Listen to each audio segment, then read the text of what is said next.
La question migratoire, la question des migrants, nos territoires sont mis à une délicate épreuve, surtout en cette période. C'est vrai que ça semble avoir mis en exergue cette question des déplacements des gens pour la question de la guerre en Ukraine, mais en fait, c'est un thème qui nous concerne depuis des décennies, qui nous a toujours concernés, mais qui probablement nous concerne aujourd'hui plus que jamais.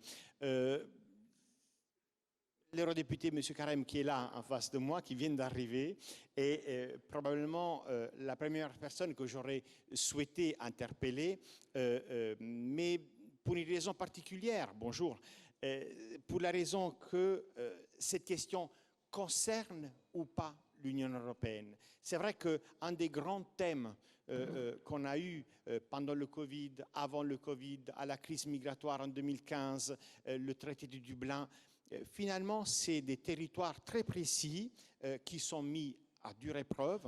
Et en tant qu'eurodéputé, comment vous voyez justement cet afflux, cette capacité des territoires à subir un stress, je dirais pareil, et est-ce que l'Union européenne a un rôle en tout ça? Bonjour d'abord. Oui, bien sûr, l'Union européenne a un rôle extrêmement important, leader même à jouer. Il n'y a pas de stress. Enfin, il n'y a pas de crise. Il y a de l'arrivée d'exilés, comme il y en a toujours eu dans l'histoire. Actuellement, on a accueilli 4 millions d'Ukrainiens en Europe. Ça n'a pas posé de problème.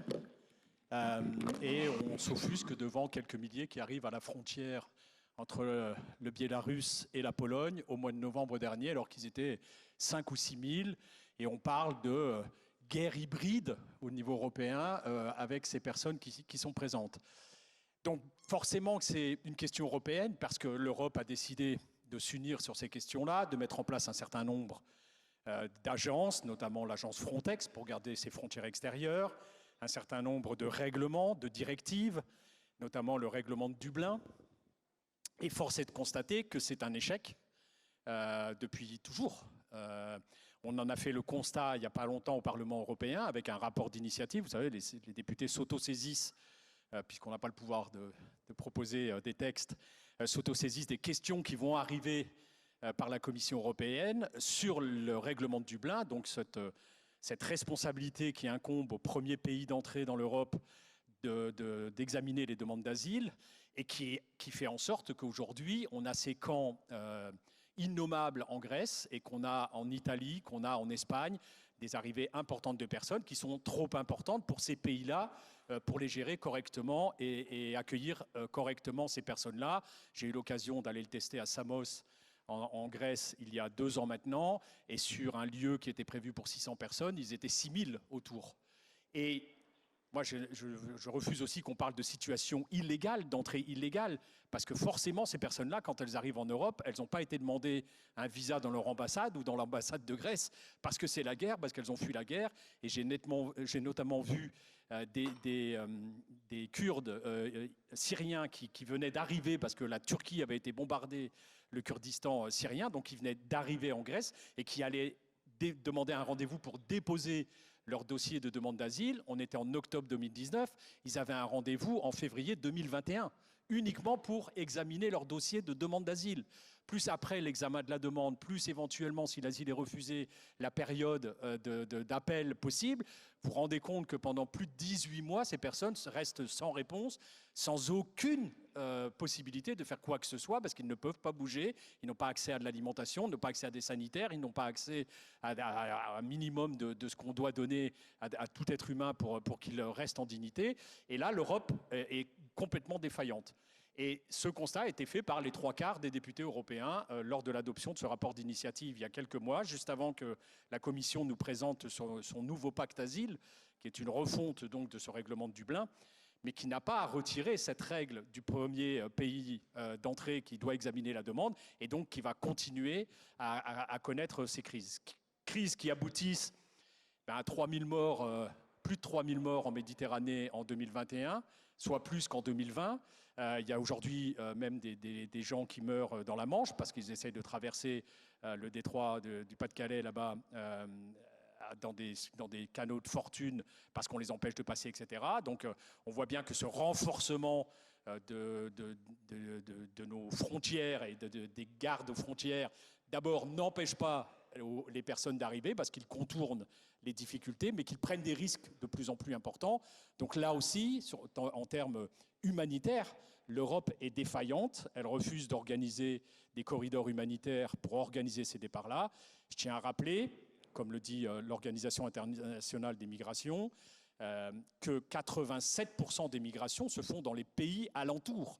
Donc en fait, il faut qu'on prenne notre part, parce que ces pays qui sont alentours, à un moment, ils sont engorgés. Ils n'arrivent plus à accueillir correctement ces personnes-là. Donc on a notre part à faire. C'est malheureusement ce que je regrette qu'on n'a pas fait pour l'Afghanistan. Beaucoup des Afghans se sont réfugiés en Iran, beaucoup des Afghans au Tadjikistan et dans les autres pays qui sont autour de l'Afghanistan. Et on a pris très peu d'Afghanistan depuis le mois d'août l'année dernière dans notre pays. Il y a des grosses difficultés aujourd'hui. Moi, en tant que député européen, je suis interpellé par des avocats qui avaient plaidé contre des talibans là-bas. Leur tête est mise à prix, ils doivent se réfugier, ils n'ont plus d'argent, ils ne savent plus quoi faire. Et pour eux, on n'organise rien. On n'organise pas ce qu'on a fait pour les Ukrainiens, qui était très bien, la mise en œuvre de la directive de protection temporaire qui a été adoptée en 2001, qui n'a même pas été mise en œuvre en 2015 avec le conflit syrien, qui vient simplement là pour le conflit iranien, pour permettre à ces personnes de venir, de pouvoir travailler, de bénéficier d'un certain nombre de droits dans notre pays.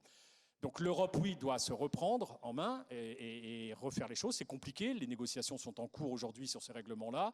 On n'avance pas beaucoup, je dois avouer que je suis le représentant des écologistes européens sur ce dossier-là. On en est à notre 11e réunion et on n'arrive pas à débloquer la situation pour le moment. Il y a un repli des États sur eux-mêmes. Il n'y a plus on perd les valeurs européennes. Elles sont mises à mal, ces valeurs européennes d'accueil, de solidarité.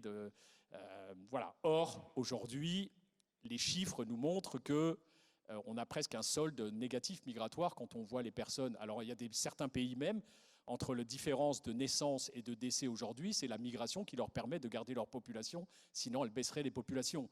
Donc voilà, en fait, on en fait un problème, et on en parle toujours comme un problème, mais que si on mettait les moyens, ça ne serait pas un problème, et ça serait bénéfique à tout le monde. Et la rhétorique qu'on a autour de ça, et j'en veux à certains dirigeants qui, revenant d'Afghanistan, nous disent qu'il va falloir faire face à de la migration irrégulière, et quand ils reviennent d'Ukraine, disent qu'il va falloir accueillir ces personnes-là. Voilà, la rhétorique pour des gens qui ont subi la même chose, c'est-à-dire la guerre dans leur pays, est complètement différente en fonction de la nationalité. Et moi, je trouve ça scandaleux que dans notre Europe, on ait des gouvernements qui tiennent ces discours-là et cette rhétorique-là. Juste un dernier point pour finir. On sort d'une longue période de campagne présidentielle législative où la migration a quand même eu une place dans les débats. Et voilà ce que ça donne aujourd'hui, 89 députés de l'extrême droite en France, et on voit le score à l'élection présidentielle. Et à l'inverse, en Allemagne, il y a un an, quand il y a eu les élections nationales, le thème de la migration n'a pas du tout été mis en avant durant la campagne, et l'extrême droite a baissé son score lors de ses résultats nationaux. Donc c'est aussi une leçon dont on doit tirer là-dessus, et je pourrais parler de mon expérience locale en tant qu'ancien maire de Grande-Synthe, en disant que même si on a accueilli, et quand on explique aux gens, quand on permet à ces êtres humains de se rencontrer, on combat les idées xénophobes. Tout à fait d'accord. Moi, je parlais de stress par rapport au territoire, par rapport à des présences démographiques qui ne sont pas, comment dire, dotées des outils et des instruments nécessaires à accueillir une masse. Je veux dire, je pense qu'à Lampedusa, on pourrait accueillir tranquillement les quantités de migrants qu'on accueille si simplement on donnait les instruments pour pouvoir gérer cette population. La place sur l'île ne manque pas, ça c'est clair. Mais il est intéressant la précision que vous faites par rapport à la question de comment on représente la question, la différence sur la typologie du migrant, l'Afghan par rapport à l'Ukrainien, et celui-là concerne les différences qui sont faites par rapport à les raisons qui poussent les gens à se déplacer. Hein. On cherche à faire des distinctions entre questions économiques, questions climatiques ou guerre ou pandémie, mais c'est intéressant de voir comme un phénomène si hétéroclite est un élément important en Europe qui est traité par plusieurs acteurs, qu'on cherche à étudier, qu'on cherche à analyser, on cherche à comprendre pour pouvoir agir au mieux. D'où mon venir vers M. Siderovski, qui, je vous rappelle, est directeur de l'ESPON. Merci pour être ici d'ailleurs. Et là, je ne peux pas m'empêcher, en étant moi-même usager des données ESPON et de tout le matériel ESPON, comme beaucoup de confrères et de consoeurs, je ne peux pas m'empêcher, voilà, vu de la base bruxelloise de ESPON et du GECT aussi. Comment vous voyez ce phénomène que j'ai moi-même, selon monsieur le député Carême, proposé avec le terme de stress ou de problème? Comment on le lit à cette, de la lumière de Bruxelles? Monsieur Carême vient de dire justement, l'Union européenne n'agit pas. Est-ce qu'à Bruxelles, ESPON ne relève pas un mouvement de population? Est-ce qu'ESPON n'a pas de données par rapport à ça? Est-ce qu'on voit les choses différemment? Voilà, j'aimerais bien avoir votre avis là-dessus. Thank you very much indeed. I'll speak in English. Merci infiniment. Je vais parler anglais, si vous le permettez. Eh bien, ESPON, comme vous le savez, n'est en fait pas basé à Bruxelles, mais à Luxembourg. Cela a été dit à plusieurs reprises et c'est un laboratoire intéressant en soi. Le Luxembourg, comme on l'a dit précédemment, c'est l'endroit où la dynamique est très forte. Et donc, même si nous sommes représentant un programme pan-européen, nous sommes un laboratoire, effectivement, dans le sens qu'on essaie de comprendre que veulent dire ces flux migratoires, les gens qui entrent et sortent de l'Europe, comment les accueillir, comment tenir compte de différentes perspectives. Les migrants viennent du monde entier. Et ce que nous faisons, en fait, c'est que nous n'avons pas de politique. Ce n'est pas notre mandat. Mais ESPON, je le dis, c'est de connecter, d'inspirer, connecter les chercheurs, les faiseurs de politique, les praticiens sur le terrain, apprendre à partir de bons exemples également, c'est ce que nous faisons. Et nous essayons de comprendre que ce qui se passe aura beaucoup d'impact sur les politiques. Et donc, il faut s'y préparer. Et inspirer, cela veut dire qu'il pourrait y avoir de nouvelles choses que je peux amener grâce à ma participation au réseau que nous offrons ou que les organisations qui accueillent cet événement, par exemple, offrent. C'est aussi une façon de faire partie du réseau, d'apprendre des meilleures pratiques ailleurs, car la crise sera récurrente. Il y aura d'autres crises, c'est certain. Il y aura une nouvelle crise climatique, énergétique, migratoire. Et donc, il faut savoir comment ne pas empêcher cela, on ne peut pas l'empêcher, mais comment nous préparer quand cela arrivera, pour que nous sachions quoi faire. Et il s'agit de savoir comment nous pouvons faire les choses différemment, comment nous pouvons rebondir à des crises que nous connaissons à l'heure actuelle, afin de faire les choses différemment, mieux, et en particulier, le motto de ESPON, ne pas agir au nom des citoyens, mais agir avec les citoyens. Et là, nous pouvons tirer des leçons, effectivement, des crises mondiales où il y a des flux migratoires, bien sûr, dans un grand nombre de pays, et comment nous pouvons impliquer aussi les groupes de citoyens, les résidents, qui ont démontré parfaitement ce que signifie la solidarité. Ceci pour nous permettre de maîtriser toute crise future, car il est important d'agir avec les gens et pas simplement pour au nom des gens. Il ne s'agit pas de se plaindre des capacités limitées que nous avons à différents niveaux, on ne sait pas ce que les autorités nationales devraient faire, les autorités régionales ou locales devraient faire. Non, il s'agit en fait d'un potentiel extrême qui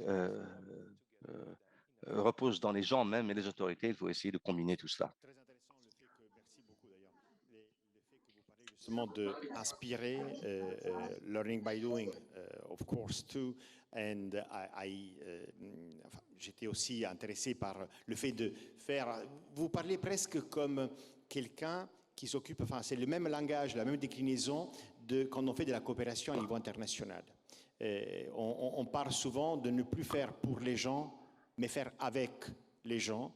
Et là, vous dites la même chose. Et c'est intéressant que vous mettez justement ESPON dans cette posture de travailler, agir, intervenir, pas on ne fait pas de policies, vous ne faites pas de politique, vous ne mettez pas en place, mais effectivement, vous faites l'instrument qui peut être utile en faisant avec. Et ça, c'est tout à fait intéressant parce que quand même, c'est des actions, c'est des outils, mais comment dire, vous mettez en lumière aussi le fait qu'il y a des principes derrière dans la volonté d'agir. Ça, c'est quand même assez spécifique.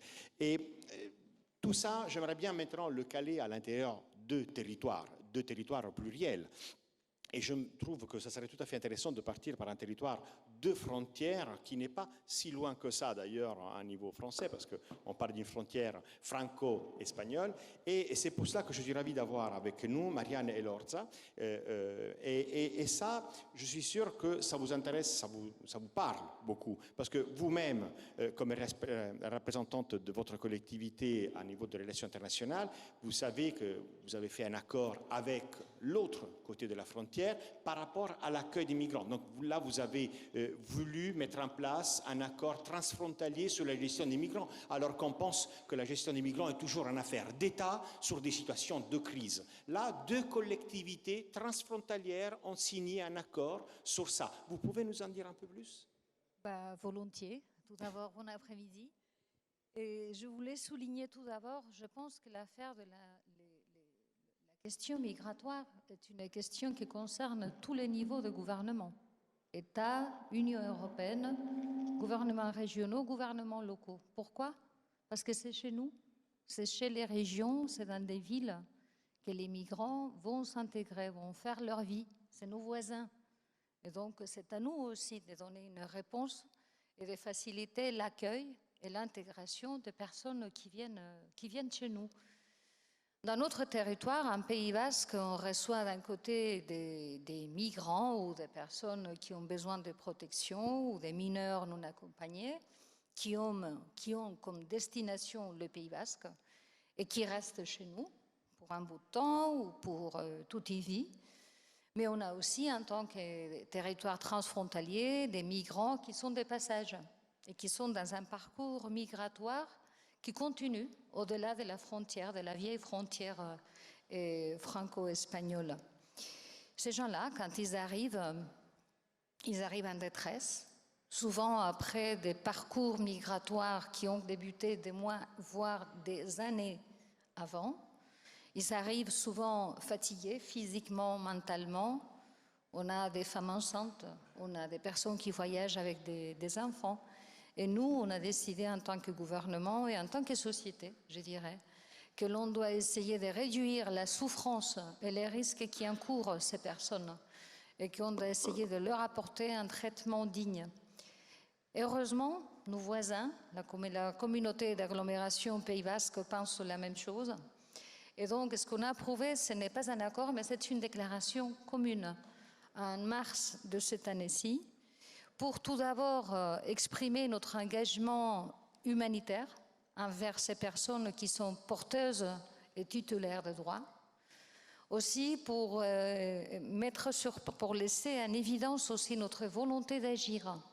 Agir, comme je disais, pour essayer d'apporter un traitement digne à ces personnes qui sont déjà en situation de détresse. Et ensuite, parce que ces personnes qui se trouvent chez nous pendant quelques jours, pendant quelques semaines, le temps de pouvoir passer de l'autre côté, quand ces personnes passent de l'autre côté, se trouvent chez nos voisins, à la communauté d'agglomération Pays Basque. Nous, du côté de la communauté autonome du Pays Basque, on a mis en route un dispositif qui permet l'accueil de 150 personnes en transit.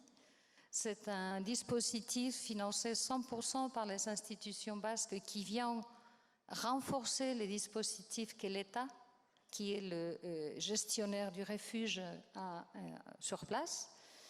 On a aussi mis en route une commission institutionnelle qui nous permet, où il y a tous les niveaux institutionnels, plus le secteur social qui travaille avec les migrants et avec les personnes qui ont besoin de protection.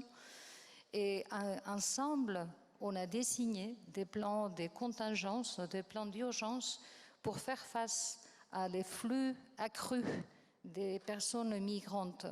Et très récemment, on a invité à la communauté d'agglomération Pays Basque à s'asseoir avec nous à cette commission, Parce que les gens qui viennent chez nous, qui s'installent chez nous dans les centres qu'on a à Irún, tôt ou tard vont terminer dans le centre Pausa, qui est financé par la mairie de Bayonne et par la communauté d'agglomération Pays Basque. Donc on partage les informations, on travaille ensemble et on essaye de résoudre et on essaie de planifier ensemble comment faire face à des moments où il y a une démontée dans les flux des migrants.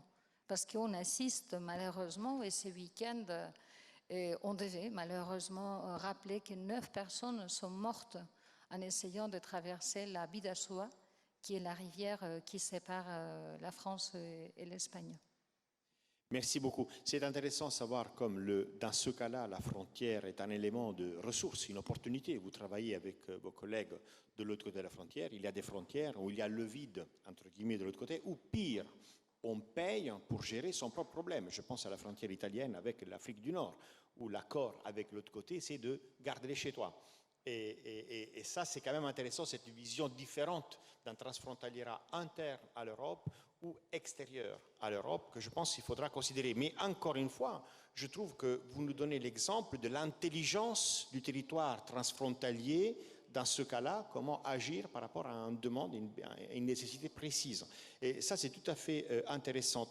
Mais après, la vision à niveau européen, critiquée ou pas, opportunité, action, possibilité, la vision d'un territoire local. Moi, j'aimerais bien écouter maintenant quelqu'un qui travaille sur le champ depuis pas mal d'années, et je dirais même 2 décennies, Madame Béatrice Godefroy. Là, vous êtes sur le terrain, enfin, du moins pas toujours sur le terrain directement sur les champs, mais vous êtes à traiter la question du réfugié qui bouge, qui va d'un territoire à l'autre et que donc qui part d'un territoire pour aller vers un autre territoire. Et ça, cette vision m'intéresse après que vous avez entendu nos 3 interventions. Qu'est-ce que cela vous fait dire? Qu'est-ce que cela vous fait réfléchir? Comme personne qui travaille dans une association qui doit gérer des éléments peut-être différemment par rapport à un responsable d'une collectivité territoriale ou un représentant d'un Parlement européen ou un dirigeant d'une structure européenne qui est chargé d'étudier, de voir comment pouvoir intervenir. Oui, merci. Et bonjour et merci pour l'invitation. Donc moi, effectivement, je peux offrir la perspective d'une personne qui ne travaille pas sur le territoire européen, mais dans les zones de conflit elles-mêmes. Je travaille notamment depuis plus de 4 ans avec l'Ukraine, le conflit ukrainien. Et puis évidemment, les derniers mois ont été très intenses. Et ce que j'entends dans ce panel résonne beaucoup avec mon expérience, malgré la distance. Déjà, je voudrais remercier Damien Carême parce que c'est vraiment excellent comme vous avez articulé les limites de la politique migratoire européenne et puis les autres panélistes, Maria également, d'avoir souligné l'humanité en fait de la situation et la nécessité pour chacun des territoires de se rappeler qui on a en face de soi et les réalités que ces personnes ont traversées. Donc je vais revenir sur plusieurs points en fait. Le premier point, c'est important effectivement de qualifier quelle est la situation de déplacement. Et j'emploie le terme de déplacement et pas le terme de migration à dessein. On a trop utilisé ce terme attrape-tout pour éviter de qualifier un statut, et notamment celui que vous avez évoqué, qui est le statut de réfugié. On était, si je ne me trompe pas, hier dans la Journée mondiale des réfugiés, donc je pense que c'est vraiment le bon moment pour opérer cette distinction aujourd'hui dans ce panel. Et quand on est réfugié, on a un certain nombre de droits, des protections s'appliquent, et des attentes et un certain nombre de besoins et de vulnérabilité. Donc c'est extrêmement important d'opérer ces distinctions. C'est effectivement ce qui n'a pas été fait pour un certain nombre de personnes en situation de déplacement qui venaient d'Afghanistan, probablement aussi parce qu'on avait des profils de population différents.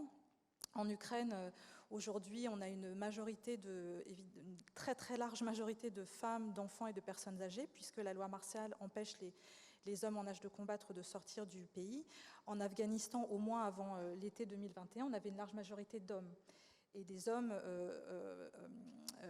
en âge potentiellement de chercher du travail et d'être dans une situation aussi de recherche économique. Et donc, je pense que le profil des personnes a parfois contribué à brouiller les pistes. Or, on a affaire effectivement, Afghanistan ou Ukraine, à deux situations où les personnes sont tout à fait en légitimité de demander un statut de réfugié du fait des persécutions ou de risques de persécution dans lesquels elles se trouvent, ou de violence. Et puis, ce statut donc, vient avec des protections. L'autre élément que je voulais souligner, c'est ces personnes, quand elles passent la frontière d'entrée dans l'Union européenne. Bon, j'étais en Ukraine en fait en avril dernier, je suis ressortie par la Pologne avec les cars de réfugiés polonais, donc j'ai physiquement fait ce chemin de traversée de frontière avec eux. Quand elles passent la frontière, en fait, leur voyage, il a déjà commencé depuis un moment. Donc on a des personnes qui sont déjà dans une très grande vulnérabilité quand elles arrivent. Par exemple, les personnes avec qui, encore une fois, je traversais la frontière sont des gens qui étaient déjà partis depuis certains pour des dizaines de jours, qui avaient dû rester dans des abris pendant des semaines, savoir à quel point d'évacuation avoir éventuellement un bus, ensuite ne pas trouver ce bus, donc aller vers une voiture improvisée, puis les Ukrainiens ont fait ça extrêmement bien, trouvé un premier train d'évacuation, puis un second train qui les amenait sur des destinations pas toujours très claires. Je passe les nombreuses étapes, mais on a des personnes qui arrivent avec déjà une histoire et une exposition à la violence très profonde. Et donc, quand elles passent la frontière, elles passent avec des droits, comme je le mentionnais, mais avec des besoins de protection très forts. Je parlais du fait qu'on a une majorité de femmes, d'enfants et de personnes âgées qui traversent. Ça veut dire que pour un pays qui accueille, eh bien, il faut avoir un certain nombre de policiers dans les gares. Il faut avoir des mécanismes pour tracer les enfants non accompagnés. Il faut avoir des mécanismes pour pouvoir assister aux besoins spécifiques, par exemple en termes de violences sexuelles ou en termes d'abus sexuels. Il faut être capable et c'est très compliqué, de fournir des services médicaux pour des populations en mouvement, parce que les gens en fait restaient assez peu sur la frontière elle-même. Pour les femmes enceintes, pour les personnes âgées qui ont des besoins spécifiques. Donc, on pourrait aussi en parler pendant assez longtemps, mais je pense que le message pour des personnes qui travaillent sur les territoires, c'est d'avoir, notamment quand on est sur des zones comme ça, frontalières à risque, et d'avoir une vision quand même assez fine de qui peut arriver, comment ils peuvent arriver, ce qu'ils ont vécu, pour être capable ensuite de venir avec une capacité suffisante d'adresser les besoins de protection que ces personnes sont en droit de demander et d'attendre. Et après, tout ça soulève, peut-être qu'on aura le temps d'en rediscuter, évidemment, ensuite, la question de l'assistance elle-même et de la coordination entre les acteurs de l'assistance, c'est encore une autre question à anticiper. On en a déjà parlé et je ne peux pas arrêter de vous écouter dans le sens que vous dites plein de précisions qui souvent nous effaçons.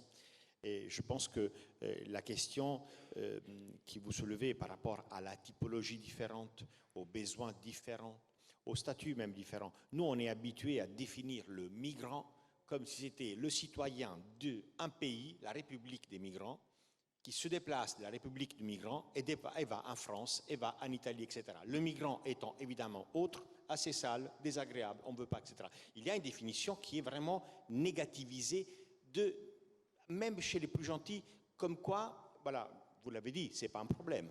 Et pourtant, c'est facile la définition, la stigmatisation comme problème.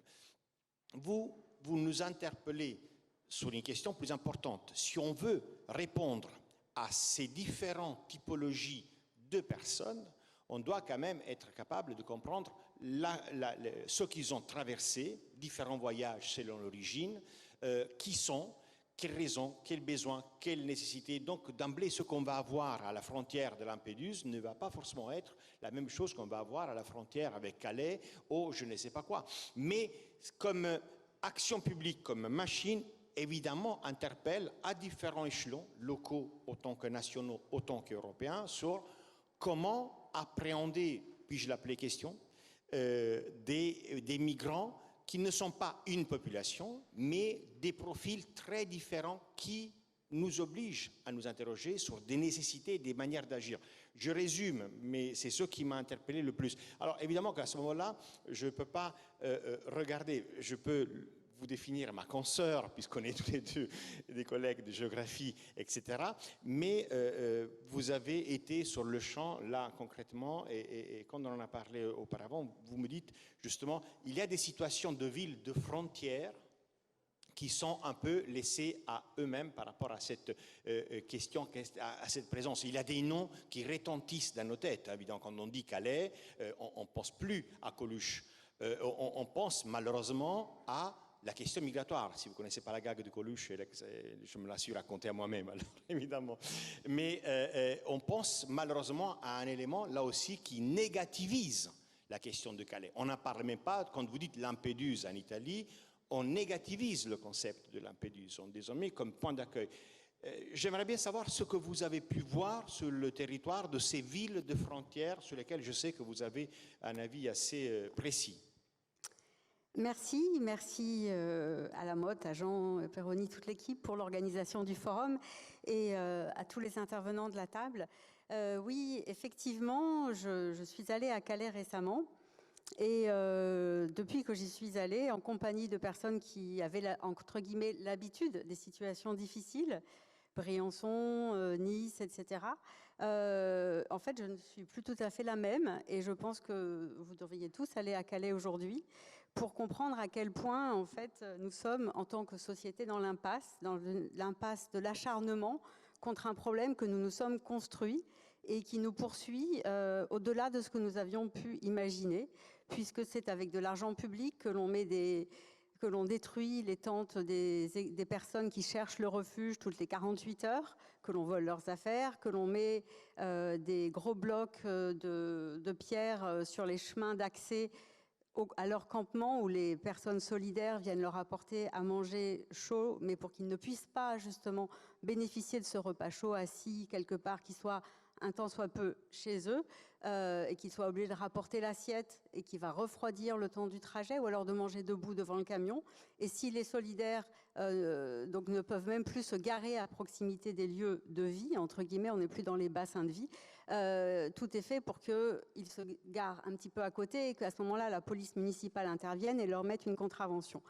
C'est la police d'État, donc c'est notre gendarmerie, ce sont les bataillons de gendarmes et de police aux frontières qui sont très nombreux à Calais de plus en plus, qui coûtent très cher. Hein. Donc l'argent qui est investi par l'État pour dissuader, pour afficher une politique de dissuasion pourrait être complètement utilisé à autre chose, puisqu'il faut savoir par ailleurs que cet argent ne sert à rien, puisque 100% des personnes qui sont à Calais ne seront plus à Calais dans les 2 ans qui viennent. Soit elles seront mortes dans la traversée, soit elles auront réussi à passer, soit effectivement pour celles qui ont le droit à l'asile, elles l'auront demandé et il leur sera accordé. Donc on est effectivement dans une migration de transition, on est face à des personnes qui cherchent refuge. Et ce qui m'a interpellée depuis ce matin sont 2 choses. C'est le fait que l'on a beaucoup parlé de citoyenneté active, on a parlé de nous, de eux, ceux qui sont d'un côté de la frontière, ceux qui sont de l'autre côté de la frontière, mais comme si le nous et le eux se réduisaient à ceux qui avaient une carte d'identité française et puis une carte d'identité de ceux qui sont de l'autre côté de la frontière. Mais dans vos environnements, vous avez bien des personnes qui habitent dans vos villes, qui ont d'ailleurs le droit de vote au niveau européen aujourd'hui s'ils sont européens, qui sont espagnols et qui vivent à Briançon, qui sont hollandais et qui vivent à Calais, etc. Et donc la question qui se pose aujourd'hui est celle de construire un autre type de citoyenneté. En tout cas, ce qui me semble essentiel, et je pense que s'il n'y a qu'un message à vous transmettre, parce qu'il y a beaucoup d'élus dans la salle, c'est, s'il vous plaît, de ne pas laisser la question migratoire aux mains du ministère de l'Intérieur, qui est le seul actuellement à la traiter en France.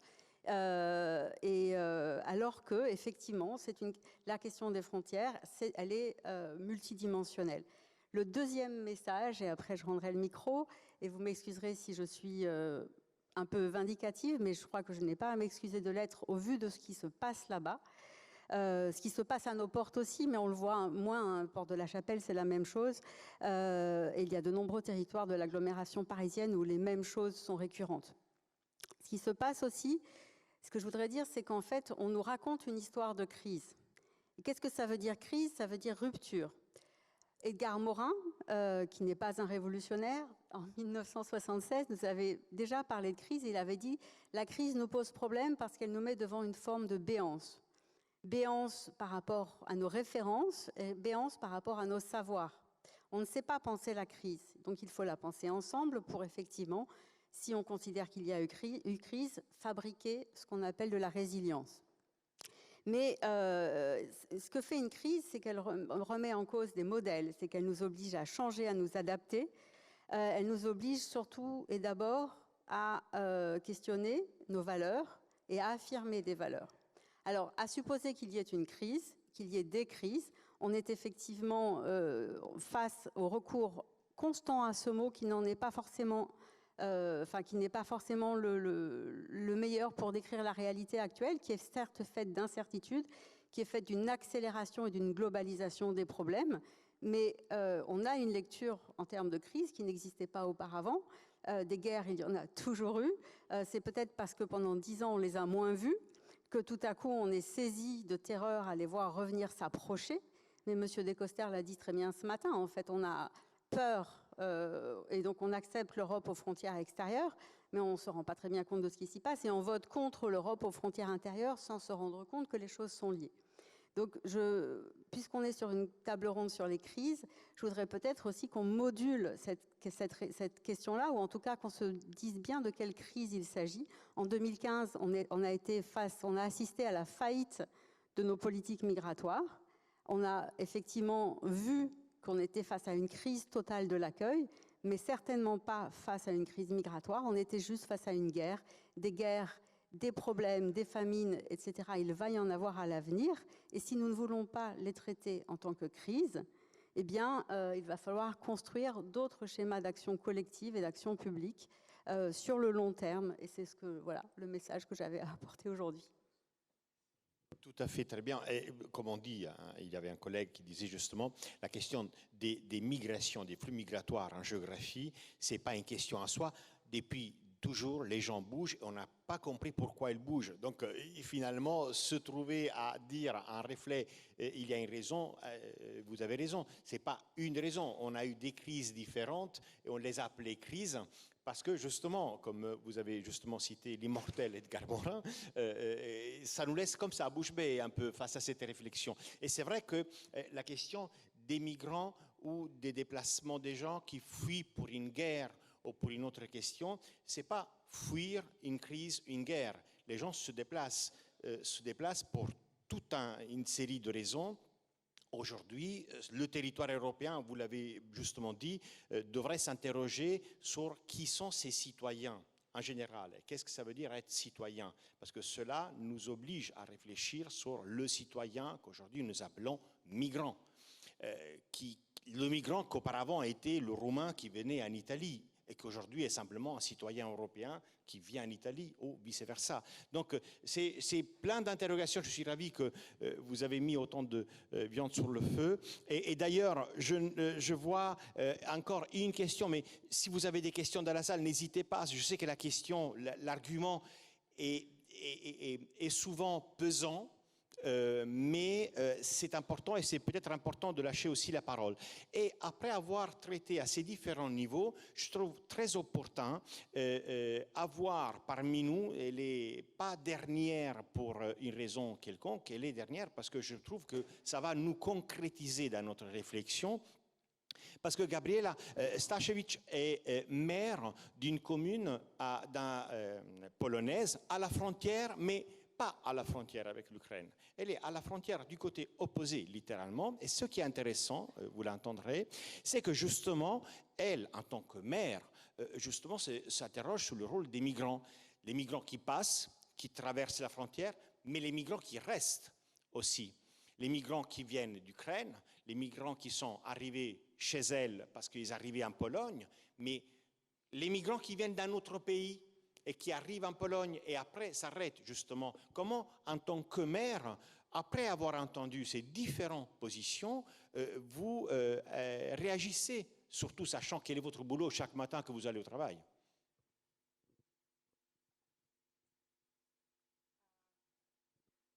just thank you for invitation. Merci d'abord pour cette invitation.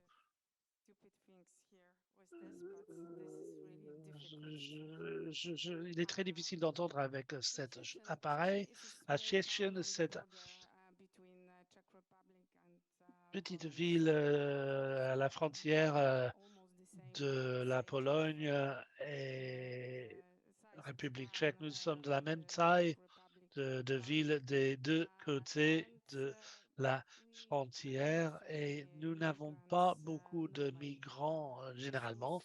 Ceci étaient des personnes qui venaient d'Ukraine, qui travaillaient dans nos usines, qui travaillaient dans nos magasins.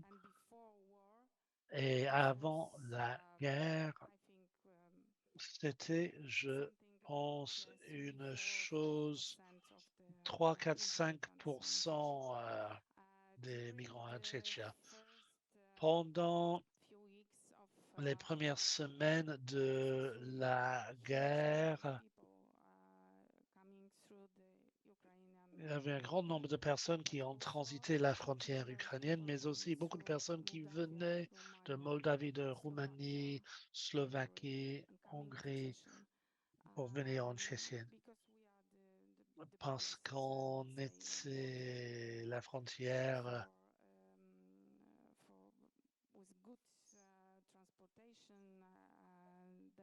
avec un bon transport. Ils arrivaient aussi en voiture, mais aussi en train. Donc, pour nos deux villes, il y avait un grand nombre d'arrivées dans une courte période. Cela était plus difficile et puisqu'il y avait cette vague migratoire, personne ne pouvait dire combien de personnes allaient venir demain à Szczecin ou toute autre ville. Cela était totalement imprévisible. Donc, on était prêt, on pourrait être prêt à recevoir 100, quelques, parfois c'était 500 ou même 1000. Et ces personnes se déplaçaient dans leur propre voiture, mais étaient aussi transportées par ceux et celles qui habitaient à Szczecin pour leur proposer des appartements. Donc parfois, c'était très difficile au milieu de nuit. Ils téléphonaient pour dire qu'il y avait besoin pour deux familles. Et c'était principalement des femmes avec de petits enfants. Et on cherchait, on agissait de manière immédiate.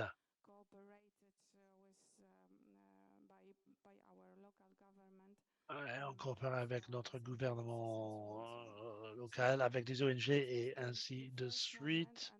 Ça, c'était au début. Ensuite, cela avait commencé parce que il n'y avait pas de vraie procédure pour comprendre quoi faire avec ces personnes, s'ils allaient recevoir de l'argent, s'ils avaient besoin de plus de nourriture ou même parfois d'habits. Donc, on a rassemblé tout ce qu'on pouvait, même tout dont on avait besoin pour les personnes qui, par exemple, avaient des maisons et d'un jour à l'autre avaient 10 personnes qui vivaient dans ces maisons ensemble. Donc, cela était et reste très difficile. Ce qui était intéressant, c'est les procédures. Donc, les personnes étaient désespérées.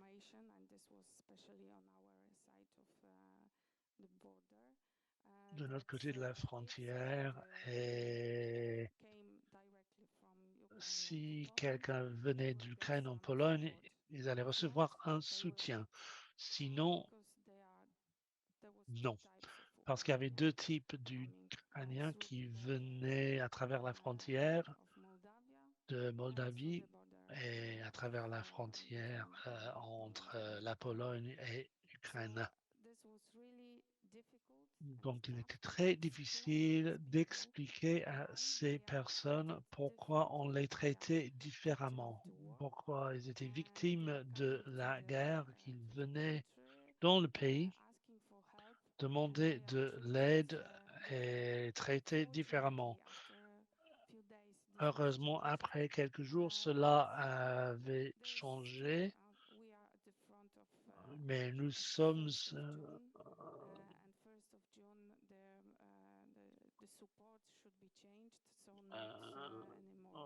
arrivés 1er juin.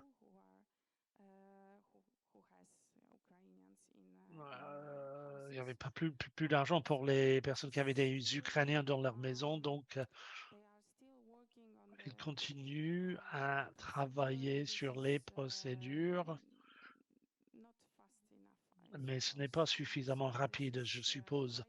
Donc, c'est une chose difficile pour les personnes de l'Ukraine et pour les Polonais aussi, surtout maintenant lorsque nous voyons l'inflation et ces différentes choses, donc les facteurs supplémentaires qui font en sorte pour engendrer plus de nervosité. Cela vient suite à de tels conflits, de telles discussions pour comprendre pourquoi ces personnes viennent en Pologne. On devrait avoir plus de soutien depuis l'Union européenne et ainsi de suite. Donc, cela est une chose où nous apprenons dans la vie réelle comment faire cela. Voilà, pour la Pologne, c'est la première fois, bien sûr, que on a vu un tel problème et nous essayons de faire autant que possible, mais cela reste quelque chose qui n'est pas très...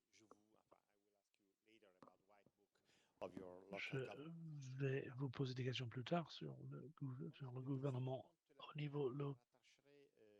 À la question qui vient d'être soulevée par Madame le maire, c'est justement la crainte de certains territoires, la crainte de certains citoyens face à l'afflux de certaines personnes, non pas pour le définir encore un problème, mais parce que souvent est représenté